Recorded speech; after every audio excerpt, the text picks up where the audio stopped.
साथियों, जय भीम, जय भारत, नमो बुद्धाय। साथियों, दशरथ मांझी उर्फ माउंटेन मैन, इनको आज कौन नहीं जानता।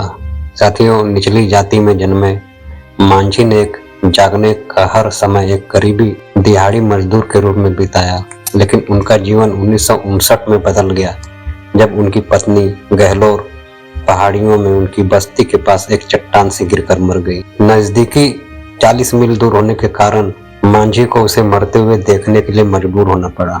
दशकों तक जिस खतरनाक इलाके ने उनकी पत्नी को अपनी चपेट में ले लिया था, उसने स्थानीय बस्तियों को भी आवश्यक सेवाओं से वंचित कर दिया था। इसलिए मांझी ने मामलों को अपने हाथों में ले लिया। अगले 22 वर्षों में उन्होंने पहाड़ों के बीच से एक सुरक्षित रास्ता बनाया और 1982 में 360 फुट का रास्ता समाप्त हो गया। इसने कार परिवहन की अनुमति दी, मीलों तक आवागमन कम कर दिया और अंततः पहाड़ियों को रहने के लिए एक सुरक्षित स्थान बना दिया। ये उनकी प्रेरणादायक कहानी है। 14 जनवरी 1929 को दशरथ मांझी का जन्म मुसहर जाति में हुआ था, जो भारतीय समाज की सबसे निचली जाति है और जिसका शाब्दिक अर्थ है चूहे खाने वाली जाति। भारत के गहलोर में पले बड़े मांझी की शादी फाल्गुनी देवी नाम की एक स्थानीय गांव की लड़की से और उन्हें धनबाद की कोयला खदानों में काम करने और रहने के लिए भेज दिया। 7 साल की कड़ी मेहनत के बाद आखिरकार वह घर लौट आया। दिहाड़ी मजदूर बन गए और एक परिवार शुरू किया।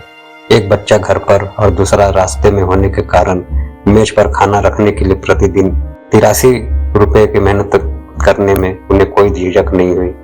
दुखद बात यह है कि 1959 में काम के दौरान एक सामान्य दिन के दौरान उनकी पत्नी गर्भवती पत्नी के साथ घातक दुर्घटना हुई। अपने पति के लिए भोजन और पानी खड़ी पहाड़ी इलाके में लाते समय फाल्गुनी देवी फिसल गई। जब एक ग्रामीण ने मांझी को घटना की सूचना दी तो वह उसे एक चट्टान के नीचे खोजने के लिए भाग गए। हालांकि दवाखाना मीलों दूर था और इसकी जान बचाने के लिए बहुत समय बीत चुका था, जबकि उनकी बच्ची का जन्म सुरक्षित हो गया था। मांझी दुखी और क्रोधित थे। ऐसी त्रासदियों को दोबारा होने से रोकने के प्रयास में उन्होंने साहसपूर्वक पहाड़ों के बीच से रास्ता बनाने की कसम खाई। उन्होंने अपने औजार पकड़ लिए। 22 वर्षों तक मांझी ने पहाड़ों के बीच सुरक्षित सड़क बनाने का काम शुरू किया। उन्होंने चट्टानी इलाकों में जलाऊ लकड़ी जलाई और गर्म सतह पर पानी छिड़क कर टूटे हुए पत्थरों को छीनी और उन्हें मलबे में बदल दिया। जब गहलोर में सूखा पड़ा तो मांझी का परिवार एक शहर में चला गया। फिर भी उन्होंने 30 फुट चौड़ा और 25 फुट ऊंचा रास्ता बनाना जारी रखा। उनके भतीजे दाहू मांझी ने कहा, लोगों ने मांझी से कहा कि वह ऐसा नहीं कर पाए। उन्होंने कहा वह एक गरीब आदमी है जिन्हें सिर्फ कमाना और खाना है, लेकिन मांझी ने उनसे भी ज्यादा किया। वह दिन में पैसा कमाने के लिए खेतों की जुताई करते थे, फिर रात में अपना निजी काम फिर से शुरू कर देते थे। हालांकि स्थानीय लोगों ने अंततः उनकी मदद करना शुरू कर दिया, लेकिन हर कोई खुश नहीं था। मांझी के पिता ने उन्हें अपने सामाजिक और पारिवारिक कर्तव्य को छोड़ने के लिए डांटा और पुलिस ने उन्हें गिरफ्तार करने की धमकी दी। जब उन्होंने ऐसा किया तो माउंटेन मैन इतना लोकप्रिय हो गए कि वह अधिवक्ताओं ने उनकी रिहाई के लिए सफलतापूर्वक विरोध प्रदर्शन किया। दशरथ मांझी 1982 में इस रास्ते को पूरा करने में सक्षम थे। यह 30 फुट लंबा था और इसने स्थानीय ग्रामीणों के जीवन को बदल दिया।